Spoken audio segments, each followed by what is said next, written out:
Here is a question that nobody in this space is asking loudly enough. If diversification is the single most repeated piece of financial advice in the history of investing, don't put all your eggs in one basket, spread your risk, never bet everything on one thing, then why do so many crypto investors who actually do spread across 5 assets end up worse off than the person who just held one? That question has a real answer, and the answer is not what you think. This is not a story of luck. This is not a story of timing. This is a story of a specific structural trap that catches investors who believe they are being smart, who believe they are doing exactly what every financial educator told them to do, and it destroys their returns more efficiently and more invisibly than almost any other mistake in this market. 2 investors, same starting capital, same year, same belief that diversification is a virtue, completely different outcomes. And by the time you understand why, you are going to look at your own wallet in a way you probably have not before. Let's meet Tyler and Priya. Tyler has $10,000, and he puts all of it into Bitcoin, not because he thinks Bitcoin is the only coin that matters, not because he has done exhaustive research on every alternative. He does it because he made a decision, committed to it, and bought in January of 2023. He set up automatic price alerts, wrote down his thesis in a notes app on his phone, and told himself he would not look at it obsessively.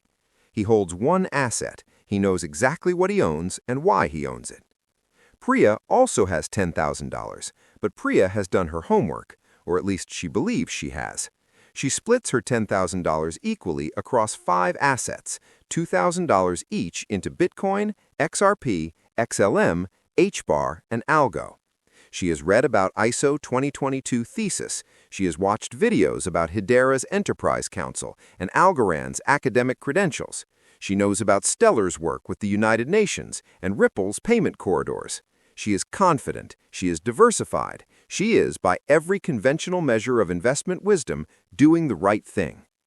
Day 1, she feels genuinely good about her portfolio. 5 assets, 5 different use cases, 5 different upside scenarios.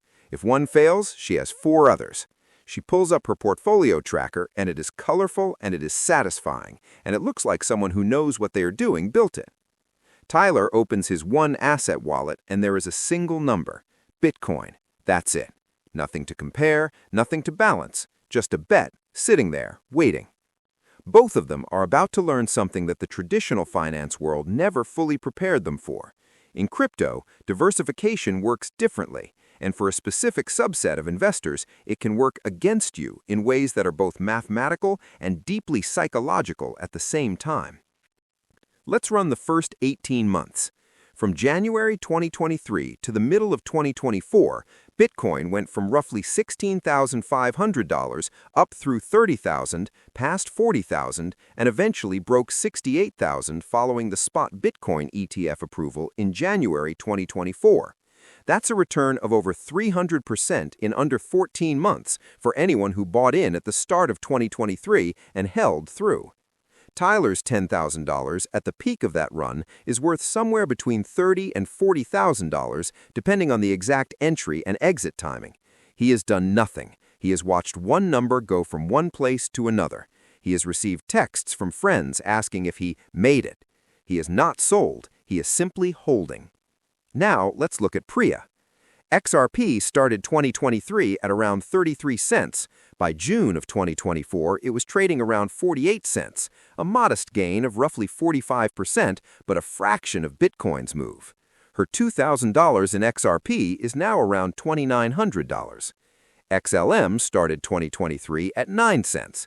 By mid-2024, it was trading around 11 cents, a roughly 20% gain. Her $2,000 is now around $2,400.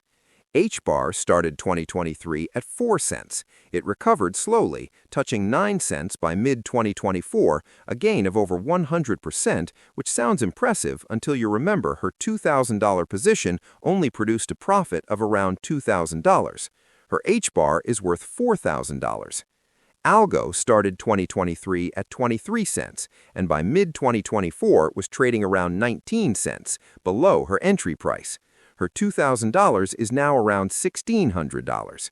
Her Bitcoin allocation, $2,000, had risen alongside Tyler's. she turned $2,000 into roughly $6,000 on Bitcoin alone. So let's add Priya's portfolio up. Bitcoin, 6,000, XRP, 2,900, XLM, 2,400, HBAR, 4,000, Algo, 1,600. Total, $16,900. Her $10,000 portfolio turned into roughly $17,000, a 67% gain. Tyler's $10,000 in Bitcoin alone turned into $30,000 to $40,000 during the same period, a 200 to 300% gain. Same starting capital, same asset class. Priya thought she was being smart. Tyler thought he was being concentrated and slightly reckless. The math says Tyler was right, and Priya left enormous returns on the table. Now, before every XRP and HBAR holder in the comments prepares their rebuttal, hold on, because this story does not end here. And the second half of this comparison is where things get genuinely complicated and genuinely important. October 2025, Bitcoin hit its all-time high of $126,000, and then something happened that shook every investor in this market, regardless of what they held. A $19 billion liquidation cascade unfolded in the matter of hours. Bitcoin dropped from $123,000 down to $107,000. That's a 14% drop. In a traditional market, 14% in one session is catastrophic. In crypto, it was Tuesday. But here's what happened to altcoins during the same event. Over 97% of the top 100 cryptocurrencies fell simultaneously. XRP, XLM, HBAR, and Algo did not hold their value while Bitcoin fell. They followed it down and then went further down. Many altcoins lost 30 to 70% in the same crash that took Bitcoin down 14%. This is the structural reality that the diversification argument in crypto almost never fully accounts for. During bull markets, diversification across altcoins costs you returns because the smaller cap assets don't move as fast or as far as Bitcoin in the early stages of a run. And during crashes, diversification doesn't protect you because correlation across crypto assets spikes to near unity the moment fear enters the market. Bitcoin and Ethereum fell first, and because crypto assets tend to move together, altcoins followed. Their thin order books made the situation worse, since even small sell orders caused large price drops. This is the trap. You diversify to reduce risk, but in crypto, the risk you're trying to reduce doesn't actually reduce, it concentrates in a different direction. In a crash, everything falls together, and your smaller cap assets fall faster and harder than your large cap anchor. You end up with the worst of both worlds, underperformance in the upswing and amplified losses in the downturn. During the market correction of late 2023, single cryptocurrency portfolios experienced an average drawdown of 73%, while strategically diversified portfolios limited losses to 52%. The recovery period for diversified portfolios averaged 7.3 months, compared to 13.8 months for concentrated holdings. Diversification did reduce the drawdown. The question is whether that reduction is worth what it costs you in a bull market, and the answer depends entirely on which assets you diversify into and why. Here's what happened to Priya in October 2025 crash. Her Bitcoin allocation dropped with the market but recovered faster because Bitcoin's institutional bid from ETF flows provided a structural floor. Her altcoin positions fell harder and stayed down longer. By the end of 2025, her ISO 2022 coins had still not returned to their pre-crash peaks. Her portfolio was sitting at a blended loss compared to where it had been at the top. Tyler had a rough October too. His Bitcoin dropped, but it recovered to near all-time highs by early 2026. His single asset bet, the supposedly reckless, concentrated play, had outperformed Priya's smart, diversified portfolio for the third consecutive year. Is Tyler a genius? No. Is Priya an idiot? Absolutely not. But they are experiencing the difference between correlated diversification and genuine diversification, and that distinction is worth almost anything else you can learn about portfolio construction in this market. Here's what genuine diversification actually means, and why most retail crypto investors are not doing it even when they think they are. When traditional finance tells you to diversify, it means spread your capital across assets that are correlated: stocks and bonds, domestic and international equities, real estate and commodities. The reason diversification works in traditional markets is that these asset classes move independently of each other. When equities fall, bonds often rise. When domestic markets struggle, international exposure can cushion the blow. The correlation between these asset classes is low, and low correlation is the entire mechanism by which diversification reduces risk. In crypto, when you hold Bitcoin, XRP, XLM, HBAR, and Algo, you are not holding 5 uncorrelated assets. The crypto asset class is unique in providing high risk and high potential returns, while at the same time displaying a low correlation to traditional assets. Lower correlations are the secret sauce of portfolio diversification. The key phrase there is low correlation to traditional assets. That means crypto as a whole diversifies against stocks and bonds. It does not mean individual crypto assets diversify against each other. During a macro-driven crypto sell-off, the kind triggered by rising interest rates, geopolitical shocks, or liquidation cascades, XRP, XLM, HBAR, and Algo do not hold their ground while Bitcoin falls. They all fall together, and the smaller ones fall harder. Altcoins typically experience amplified losses compared to Bitcoin. Altcoins exhibit higher volatility due to lower liquidity and higher speculative interest. So Priya's 5-asset portfolio is not 5 independent bets. It is one bet on the crypto market broadly, with a tilt towards smaller cap, higher volatility assets that amplify the downside in bad conditions, while often lagging the upside in good ones.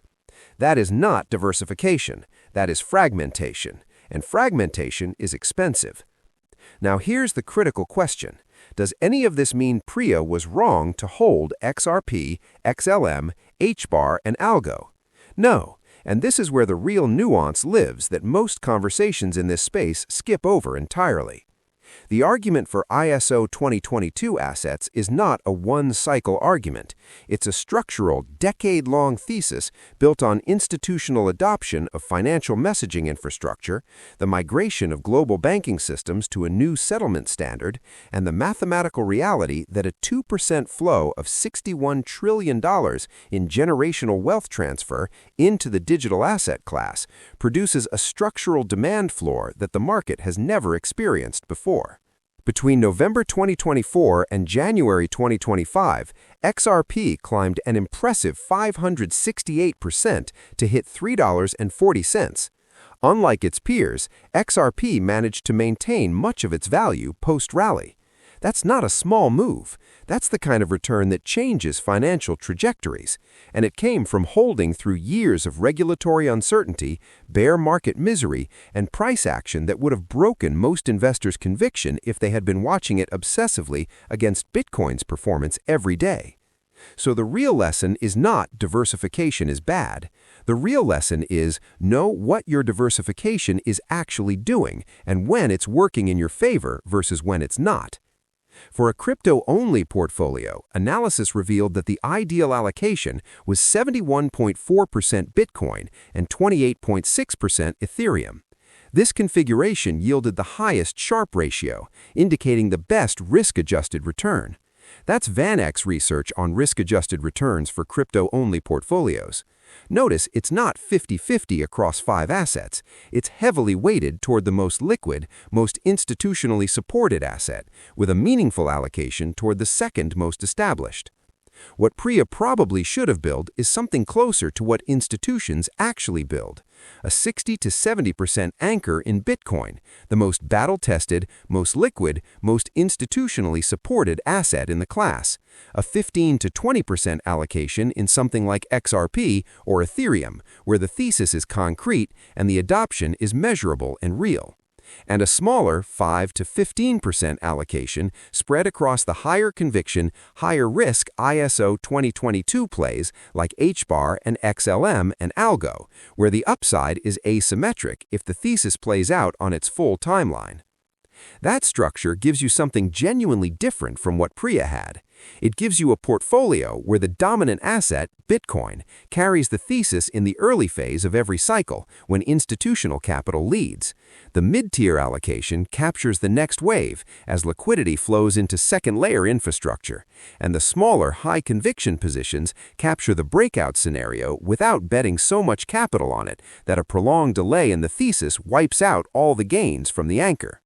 Because crypto is a volatile asset class, a little goes a long way. Even a modest allocation to Bitcoin and/or other digital assets can meaningfully improve both total returns and risk-adjusted returns. The flip side of that math is also true. A little too much in the wrong direction, too evenly spread across correlated smaller caps, meaningfully reduces your returns without genuinely reducing your risk. Here's where Priya is in 2026. She's not in disaster. Her thesis for XRP is still intact. Ripple's payment network is live in over 65 countries. Institutional adoption of the XRP ledger is growing, and the regulatory clarity she waited for years has arrived. HBAR is processing tens of millions of transactions per day, with its enterprise council now includes names like Google, IBM, Boeing, and NVIDIA. Stellar is embedded in real-world asset tokenization and continues operating at a global payments infrastructure level. The thesis didn't die. The thesis just operates on a timeline that doesn't care about quarterly portfolio reviews. But Priya underperformed a one-asset Bitcoin holder for 3 straight years while carrying the emotional weight of managing 5 positions, watching 5 different charts, reading 5 different development roadmaps, and holding through 5 different sets of FUD cycles. That's an enormous cost in psychological bandwidth, and most people never count it in their actual return calculations. Tyler isn't ahead forever. The next phase of this market, the institutional adoption phase, where real-world asset tokenization scales, where ISO 2022 migration moves from announcement to deployment, where the generational wealth transfer floods into crypto, that phase doesn't necessarily look like the last 3 years. Bitcoin's dominance has been above 57% for much of 2025 and 2026. That can change, and when it changes, a well-structured ISO 2022 portfolio could outperform everything Tyler holds over the following cycle. The point is not that Tyler wins permanently. The point is that Priya's structure was wrong, even if her thesis was right. And a right thesis with the wrong structure is one of the most expensive mistakes in investing, because you bear all the risk of being right while capturing only a fraction of the reward. So here's the question you should be sitting with right now. You probably have a portfolio. Look at it honestly. If you have 5 assets and they're all within the same asset class, within the same narrative, crypto assets all riding the same macro tide up and all falling off the same cliff together, you're not diversified. You're fragmented. The question is not how many assets you hold. The question is how many independent risk factors you're exposed to. And if the answer is 1, the macro fate of the crypto asset class, then your 5-asset portfolio and Tyler's 1-asset portfolio are not as different as they look. Genuine diversification in this space means Bitcoin as your anchor, a meaningful allocation to second-tier institutional infrastructure where the adoption is measurable and real, and small, high-conviction positions in the asymmetric upside plays where the thesis requires a longer timeline to pay out. That's the structure that survives the downturns that Priya barely survived, and it's the portfolio that captures the upside that Tyler left behind on the altcoin side of his single-asset bet. Both of them got parts of this right. Neither of them got all of it right. The math has been running this whole time, and it doesn't care about feelings or conviction or YouTube videos. It only cares about structure. If this video made you reconsider how you're actually built, hit the like button. Not for me, because there are thousands of people right now sitting on a fragmented 5-asset portfolio that they think is smart, and the algorithm deciding whether to show them this video is partly counting your reaction. Help it reach the people who need it. Subscribe if you want the kind of breakdown that treats you like an adult who can handle real data and real math instead of price predictions dressed as research. Now, I want to hear from you in the comments with a real answer. Do you run a concentrated portfolio or a diversified one? And after watching this, are you more or less confident that your current structure is right for where we are in this specific cycle? Not the last cycle, this one. Tell me your thinking. And if you know someone right now who's holding 5 altcoins equally weighted and calling it a diversified strategy, send them this video. Not to talk them out of their thesis, just to make sure the structure matches it. Structure is the difference between being right and actually getting paid for being right.